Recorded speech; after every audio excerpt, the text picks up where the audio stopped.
అందరికీ నమస్కారం.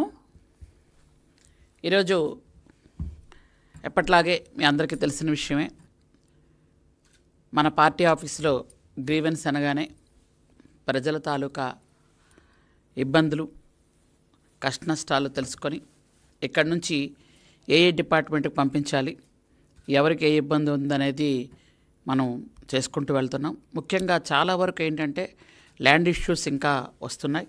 వాటి మీద ప్రత్యేకమైన దృష్టి సారిస్తున్నారు. గౌరవ ముఖ్యమంత్రి గారు కూడా, రెవెన్యూ శాఖ మంత్రి గారు కూడా చేస్తున్నారు. అయితే ఈ గ్రీవెన్స్ అయితే మాత్రం ఎంతకంటే రోజు రోజుకు తగ్గుకుంటూ వస్తుంది. అది చాలా స్పష్టంగా మనం చూస్తున్నాం. ఇంతకు పూర్వం 10కి మొదలు పెడితే 2 o'clock వరకు ఉండేది. ఇప్పుడు అలా కాదు, 1 hourలో పూర్తవుతుంది. గ్రీవెన్స్ తగ్గుతూ వస్తున్నాయి. అందరికీ న్యాయం జరుగుతుంది. అందరికీ సంక్షేమ పథకాలు అందుతున్నాయి. అందరికీ న్యాయం చేసే ఒక మంచి ప్రభుత్వంగా కూటమి ప్రభుత్వం చంద్రబాబు నాయుడు గారి పరిపాలన ఉంది అని చెప్పడానికి ఎటువంటి సందేహం లేదు. ఇలాంటి మంచి పరిపాలనలో ఖచ్చితంగా మనకందరికి కూడా తెలుసు, నవరత్నాల్లాగా కొన్ని రత్నాలు ఇక్కడ బయలుదేరుతున్నాయి. ఎందుకంటే గత ప్రభుత్వంలో కూడా ఈ నవరత్నాలు ఇష్టానుసారంగా మాట్లాడడం, ఇష్టానుసారంగా బిహేవ్ చేయడం చేసేవి. అందరికంటే బాగా నీతులు చెప్పేవాళ్ళు మాజీ స్పీకర్ గారు. ఎన్ని నీతులు అంటే అసలు ఆయన చెప్పే నీతులు చూస్తే ఇంత పుణ్యాత్ముడు, ఇంత ధర్మాత్ముడు లేడేమో అన్నట్టు నీతులు చెప్పిన అతను ఒక మనిషి, బ్రతుకున్న మనిషిని చచ్చిపోయినట్టుగా సృష్టించి ఆ కొడుకు పేరు మీద భూమి రాయించుకోవటం అనేది ఏ విధంగా ఉందో ఒకసారి మీరు ఆలోచించండి. ఇలాంటి నీతులు చెప్పిన వాళ్ళు అందరూ కూడా ఈరోజు ఇంకొక అక్కడే శ్రీకాకుళం జిల్లాలో ఇంకొక ఆయన ఉన్నాడు, సేదరి అప్పలరాజు. ఈయన కొడుకు యాక్సిడెంట్ చేస్తే కాపాడడానికి కోసం ఇంకొక అమాయకుడిని జైలుకి పంపించి వాళ్ళని దారి తిన్ను లేకుండా వదిలేయటం. అంటే దీనికన్నిటికంటే హైలైట్ ఇంకోటి ఏమిటి అంటే, గొడ్డలి పార్టీ అధినేత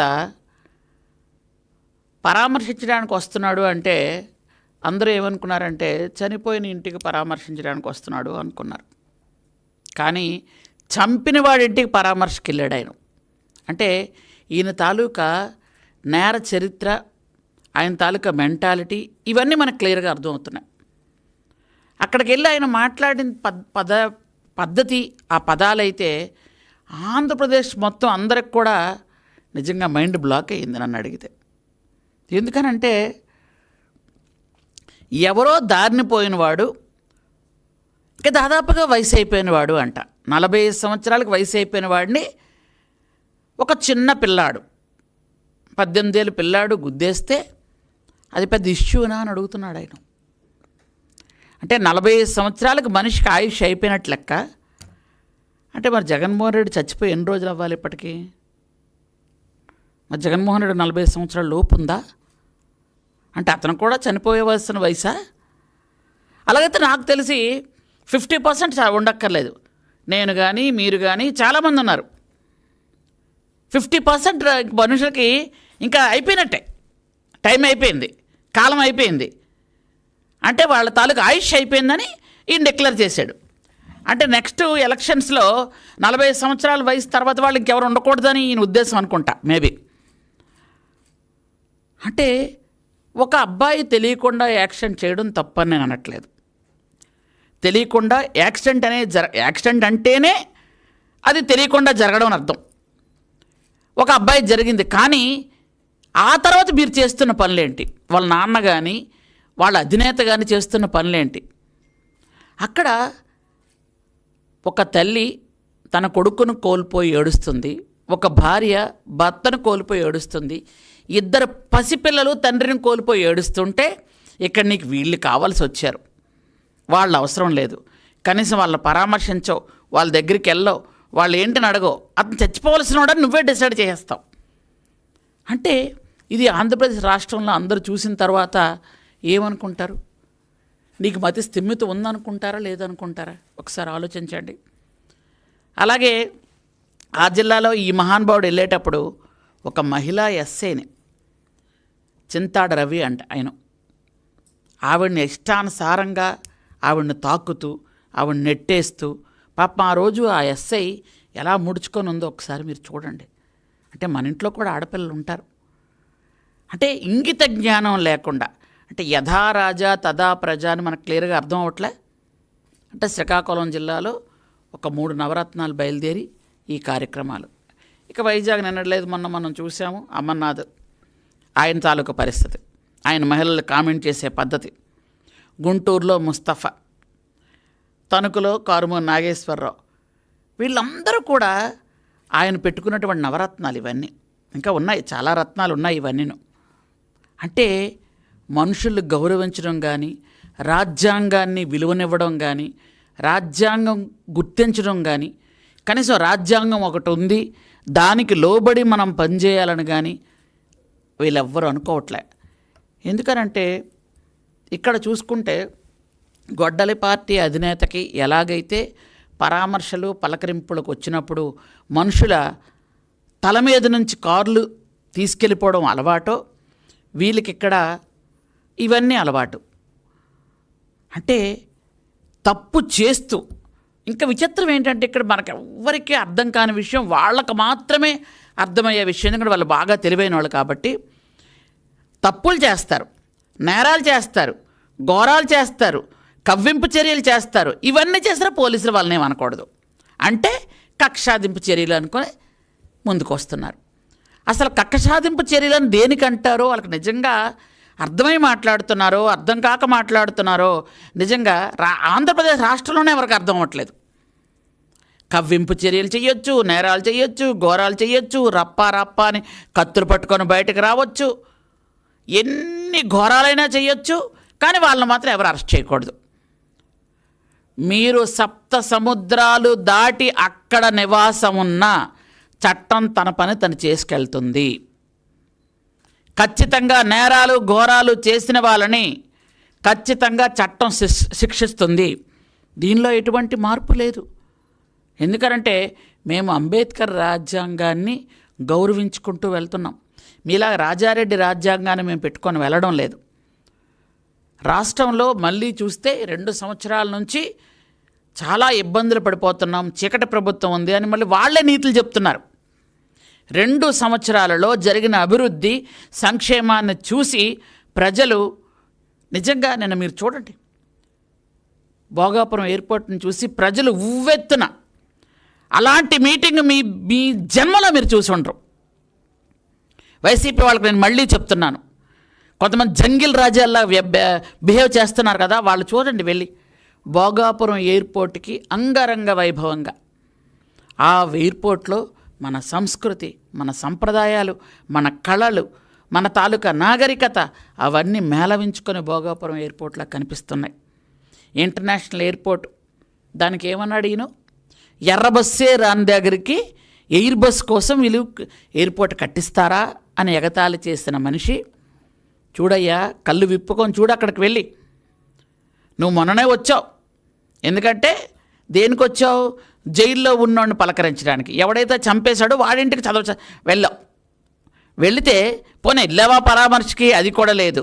నీ ఆర్భాటాలు, నీ అంగులు, నీ తాలూకా బల ప్రదర్శనలు, నీ ఉనికి చాటుకోవడాలు ఇవన్నీ చూసుకుంటూ టైం దాటిన తర్వాత వెళ్ళావు.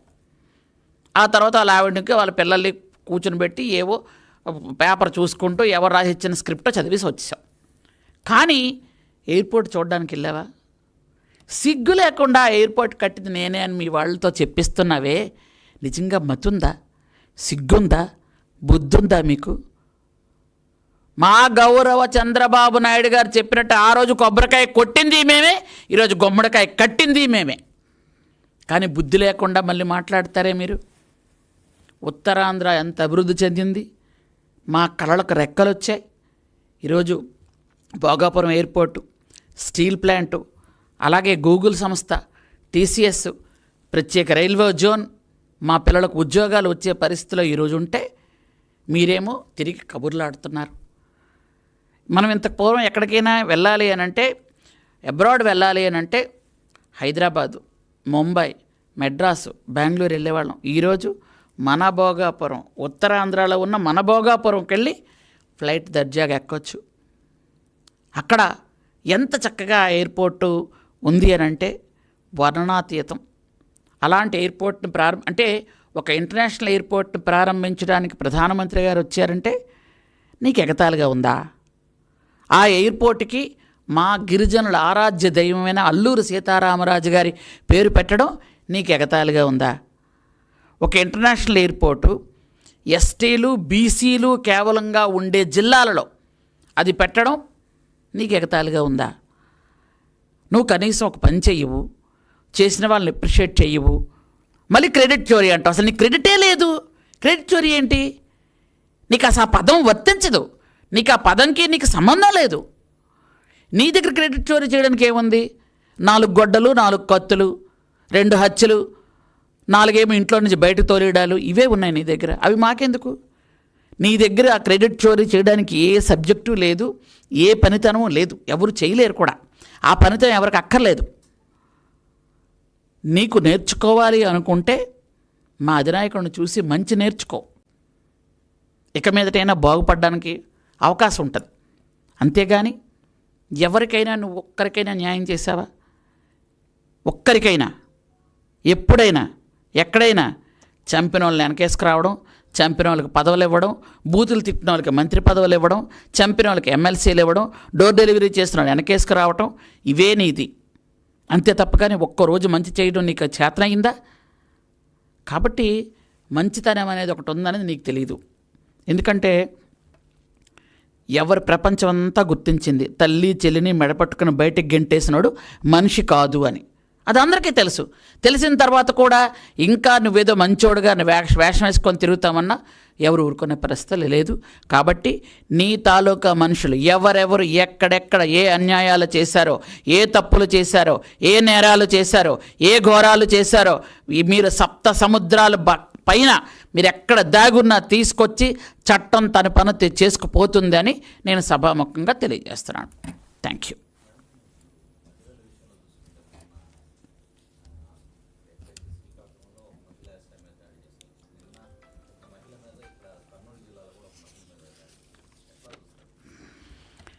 సార్, ఇప్పుడు మీకు ఇంతకు పూర్వమే చెప్పాను సార్, తల్లిని చెల్లినే గౌరవించినోడు పైన మహిళలకు ఎందుకండి గౌరవిస్తారు?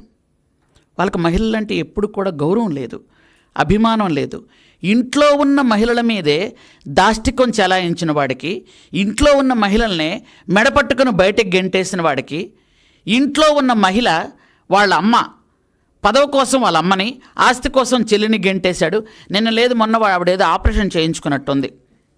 అట్లాంటి ఆవిడని పరామర్శించడానికి వెళ్ళకుండా ఉన్నవాడికి, మీకు ఆవిడనే ఆ తండ్రికి పుట్టలేదని వాళ్ళ పేపర్లో రాయించుకున్న వాడికి ఎందుకండి బయట మహిళల మీద వాళ్ళకి కొంచెమైనా అభిమానం ఉంటుంది?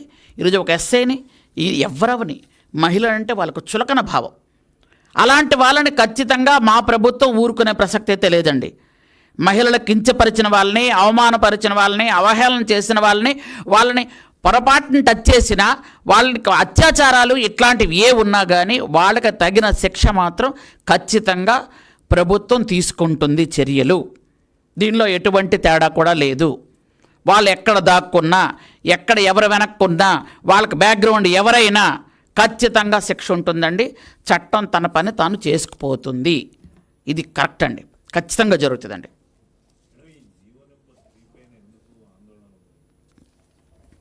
సార్, జీవో నెంబర్ 3 అనేది ఒక పెద్ద సబ్జెక్ట్ సార్. మీకు అది యాక్చువల్గా ఏంటంటే టూకీగా చెప్తాను.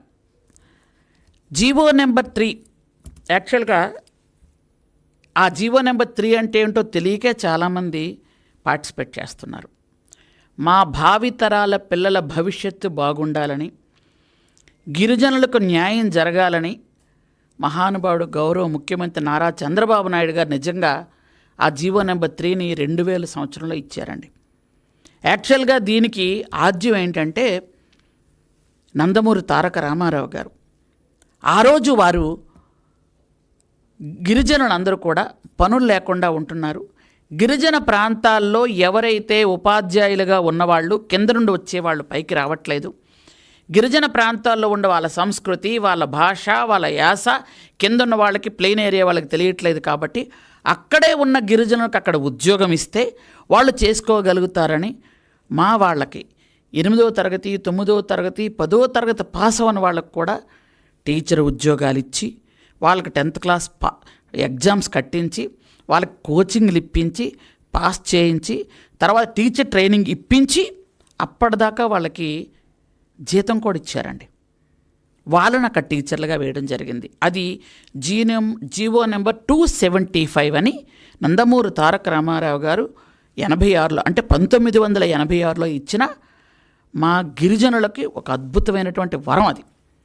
ఆ రోజు ఇచ్చి ఆ మహానుభావుడు ప్రత్యక్ష దైవం ఆయన ఇస్తే ఆ రోజు చాలామంది మా పూర్వీకులందరికీ ఉద్యోగాలు వచ్చాయి. ఉద్యోగాలు వస్తూ అప్పటి నుంచి మేము చదువుకోవడం మొదలుపెట్టాం. చదువుకోవడానికి మాకు స్కూల్స్ కట్టించి, కాలేజీలు కట్టించడానికి మహానుభావుడు. కాలక్రమేణా దాన్ని సుప్రీంకోర్టులో పోతే మళ్ళీ జీవో నెంబర్ 73 తీసుకొచ్చింది మళ్ళీ ఆ మహానుభావుడే. మళ్ళీ అది కూడా సుప్రీంకోర్టులో పోతే 100% ఉద్యోగాలు ఇవ్వడంలో ఇబ్బంది ఉందని సుప్రీంకోర్టు తేల్చిన తర్వాత 2000 సంవత్సరంలో గౌరవ ముఖ్యమంత్రి చంద్రబాబు నాయుడు గారు అప్పటి ముఖ్యమంత్రిగా ఉండేటప్పుడు వారు జీవో నెంబర్ 3 తీసుకొచ్చారు. ఇదేంటి అంటే 100% గిరిజనులకి ఉద్యోగాలు గిరిజన ప్రాంతాల్లో టీచర్లు ఇవ్వాలి అని. దానికి ఇంతవరకు 5,000 మంది ఉద్యోగాలు చేస్తున్నారు గిరిజనులే. చేస్తే అది 2000లో తీసుకొచ్చిన జీవోని 2020 అంటే 20 సంవత్సరాల తర్వాత సుప్రీంకోర్టులో అది కొట్టివేయబడింది. ఆ రోజు ముఖ్యమంత్రి ఎవరండి? జగన్మోహన్ రెడ్డి. సుప్రీంకోర్టులో కొట్టేసిన వెంటనే ఆ రోజు ప్రతిపక్ష నేత, ఈరోజు ముఖ్యమంత్రి చంద్రబాబు నాయుడు ఒక ఉత్తరం రాశారు.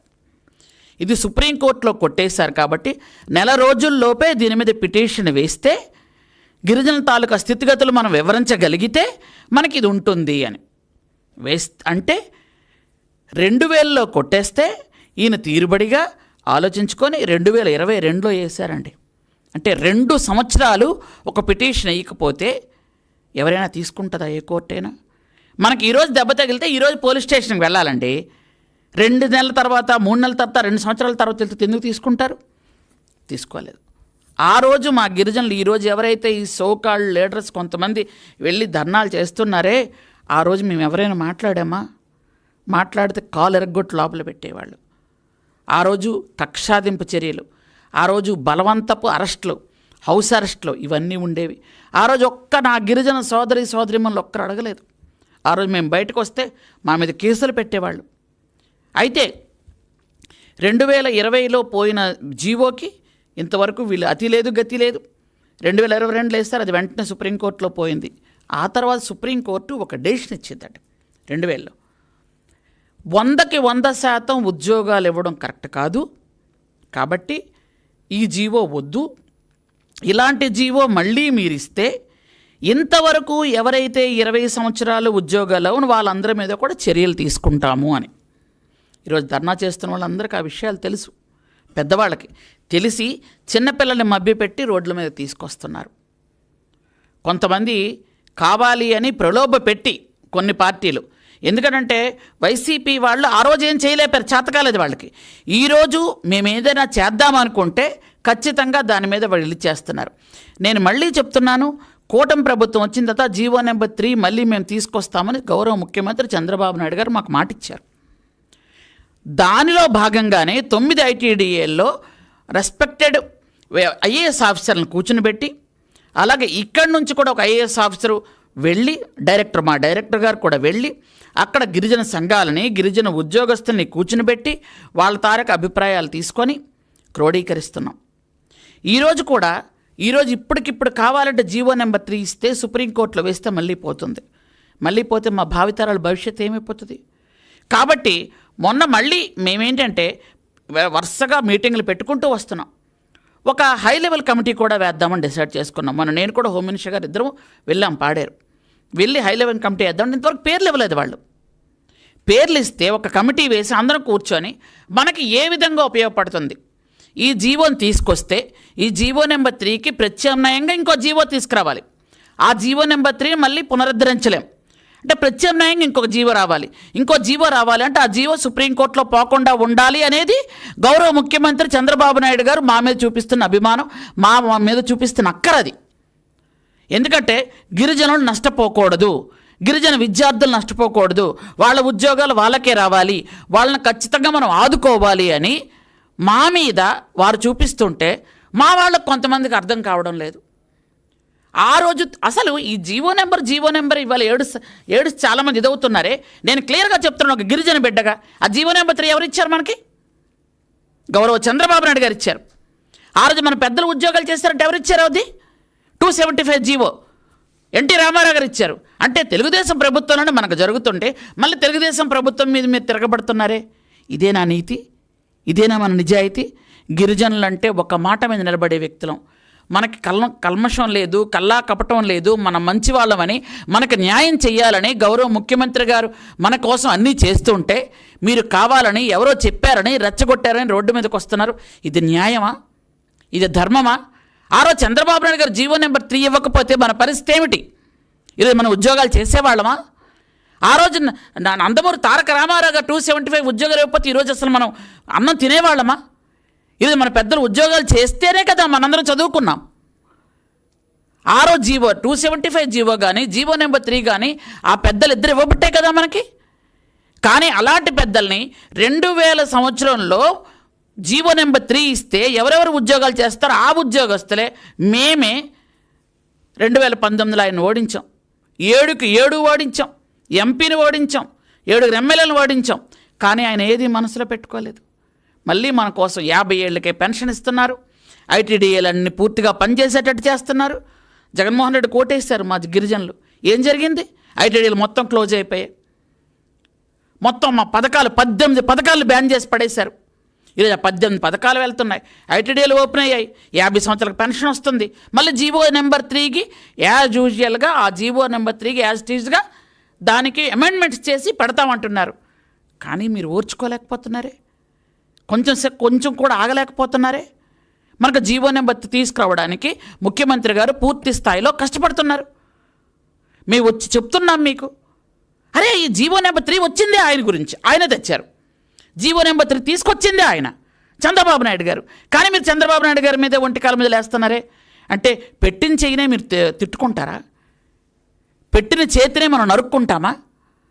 మనకి ఇదేనా నీతి నిజాయితీ? మనది ఇదేనా మన క్రమశిక్షణ? మనం ఇన్నాళ్ళు గిరిజనులు అంటే ఒక మాట మీద ఉంటారు, వాళ్ళు అన్ని సిద్ధాంతాలు ఉన్నాయని అందరూ అనుకుంటున్నారే.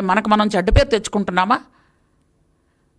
మనం ఒక కమిటీ వేసుకొని మీకు ఎలా కావాలంటే అలా చేద్దామని సార్ చెప్పారు ముఖ్యమంత్రి గారు. మీకు అదే విషయం మేము చెప్పాం. చెప్పిన తర్వాత కూడా మీరు ఇప్పుడు మళ్ళీ ధర్నాలు చేసుకొని తిరుగుతున్నారే. ఇది ఎంతవరకు సమంజసం చెప్పండి? మీ ఆడబిడ్డగా అడుగుతున్నాను. మన భావితరాల భవిష్యత్తు పాడు చేయకండి, మన బిడ్డల భవిష్యత్తు పాడు చేయకండి. మన తరాలు పోతాయి. ఇప్పటికే మనం చదువుకున్న చాలామంది బయటికి వెళ్ళలేక సిగ్గుకో బిడియానికో చాలామంది బయటికి వెళ్ళలేకపోతున్నారు. గత గవర్నమెంట్లో జగన్మోహన్ రెడ్డి గంజాయిని పూర్తిగా ప్రోత్సహించి మన బిడ్డల్ని చాలామందిని జైలు పాలు చేశారు. ఈరోజు చంద్రబాబు నాయుడు గారు వచ్చాక గంజాయిని పూర్తి స్థాయిలో నిర్మూలన చేసి కాఫీని పెట్టి మనకు ఒక నోటికి 4 మెతుకులు వెళ్తున్నాయి. ఈరోజు అది పాడు చేసుకుంటారా మనం? అది అవసరమా మనకి? 2000 సంవత్సరంలో జీవో నెంబర్ 3 చంద్రబాబు నాయుడు గారు ఇవ్వకపోతే మన దిక్కేంటి? మన గతి ఏంటి? మన జీవనం ఏంటి? మన ఉద్యోగాలేంటి? మన చదువులేంటి? ఇవన్నీ ఆలోచించారా?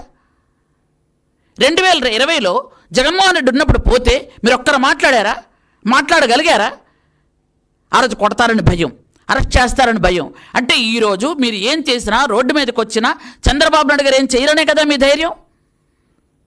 ఆయన రాజ్యాంగం ప్రకారం చంద్రబాబు నాయుడు గారు వ్యవహరిస్తారు. పైగా గిరిజనులు వాళ్ళనేం అనొద్దు అంటున్నారు. ఆ రోజు ఎవరైనా ఒక టీచరు రోడ్డు మీదకి వచ్చి ధర్నా చేస్తే ఆ టీచర్ని వెంటనే సస్పెండ్ చేయించేవాళ్ళు. ఈరోజు చాలామంది టీచర్లు వచ్చారు. మేమేమైనా చేశామా? కనీసం వార్నింగ్ ఇచ్చామా? చంద్రబాబు నాయుడు గారు కనీసం వద్దన్నారు, ఎవరిని ముట్టొద్దు అన్నారు. అరే ఇంత ఒక తండ్రిలాగా మన భావితరాల భవిష్యత్తు కోసం ఆలోచన చేస్తుంటే మీరు రోడ్లు ఎక్కిపోతున్నారే. ఇది కరెక్టా? దయచేసి పెద్దలందరూ ఆలోచించండి, విజ్ఞులందరూ ఆలోచించండి. మనం మూర్ఖంగా ముందుకెళ్దాం అనుకుంటే మన బిడ్డల భవిష్యత్తు, మన భావితరాల బిడ్డల భవిష్యత్తు పోద్ది. ఈరోజు జీవో నెంబర్ 3 యాజ్ ఇట్ ఈస్గా అలాగిస్తే సుప్రీంకోర్టులో పోయిన తర్వాత ఇంకా మనం మాట్లాడలేం, ఇంకా మనకు ఉద్యోగాలు రావు, మన బిడ్డలు పాడైపోతారు. మీరు ఆలోచించుకోండి. యాజ్ ఇట్ ఈస్గా ఎలాగే ఇస్తే 2000 సంవత్సరంలో ఎంతమంది అయితే ఇప్పటిదాకా 5000 మంది ఉద్యోగాలు చేస్తున్నారో 5000 ఉద్యోగాలు పోతాయి సుప్రీంకోర్టు ఇచ్చిన తీర్పు ప్రకారం. అది కూడా మీరు భయపడట్లేదే. చంద్రబాబు నాయుడు గారు ఉంటారు, చూసుకుంటారనే కదా మీ ధైర్యం. చూసుకుంటారు, మనం కూడా సపోర్ట్ చేస్తేనే. లేకపోతే మన పరిస్థితి ఏంటి? జీవో నెంబర్ 3 ఇచ్చినటువంటి మనకి అన్నం పెట్టిన దాత, మనకు దేవుడు లాంటి ఆయన్నే మనం బజార్కి ఎడ్చాలని ప్రయత్నం చేస్తున్నామే. అసలు జీవో నెంబర్ 3 అంటే ఏంటో తెలియని కుర్రోళ్ళందరినీ రోడ్డు మీద తీసుకొచ్చేస్తున్నామే. ఇన్ని ఇబ్బందులు ఉన్నాయని మీరు జీవో నెంబర్ 3 గురించి వాళ్ళకి ఎక్స్ప్లెయిన్ చేయాలి కదా, చేయకుండా చేస్తున్నారు. దయచేసి మీకు దండం పెడుతున్నాను. జీవో నెంబర్ 3 అనేది మన జీవనం, మన జీవితం, మన భావితరాల భవిష్యత్తు. దాన్ని పాడు చేయకండి. మీ అత్యుత్సాహంతో మీరు కావాలని చేస్తున్న పనుల వల్ల ఆ జీవో నెంబర్ 3ని యాజ్ ఇట్ ఈస్గా తీసుకొద్దాం అనుకుంటున్న చంద్రబాబు నాయుడు గారికి, కానీ దాన్ని కొన్ని అమెండ్మెంట్స్తో తీసుకురావాలి. అప్పుడే మన బిడ్డల భవిష్యత్తు బాగుంటుంది. దయచేసి నేను మళ్ళీ మళ్ళీ మళ్ళీ ఇదే చెప్తున్నాను, వినండి. మీ సోదరిగా, మీ బిడ్డగా చెప్తున్నాను. మనం అల్లరి పెట్టుకోవడం వల్ల ఏమీ జరగవు. చేస్తున్న వాళ్ళకి మనం ఇలా చేస్తే చెయ్యబుద్ధి ఇది వాళ్ళకి. అల్లరి పెడుతున్న వాళ్ళని మనం అలా అల్లరి పెట్టుకుంటూ వెళ్తే మనకి జీవో నెంబర్ 3 ఇచ్చిందే చంద్రబాబు నాయుడు గారు, ఆయన్నే మనం అల్లరి పెడుతున్నామే. ఇచ్చిన చెయ్యినే ఇచ్చే వాళ్ళనే అడుగుతారు అంటారు, అడగాలి. కానీ ఇచ్చే చెయ్యినే మనం నరుక్కుంటున్నాం. దయచేసి ఆలోచించమని గిరిజన ప్రజాప్రతినిధులకి, అలాగే విజ్ఞులకి, ఉద్యోగాలు చేసిన వాళ్ళకి, సంఘం నాయకులకి నేను వినయపూర్వకంగా కోరుకుంటున్నాను. Thank you.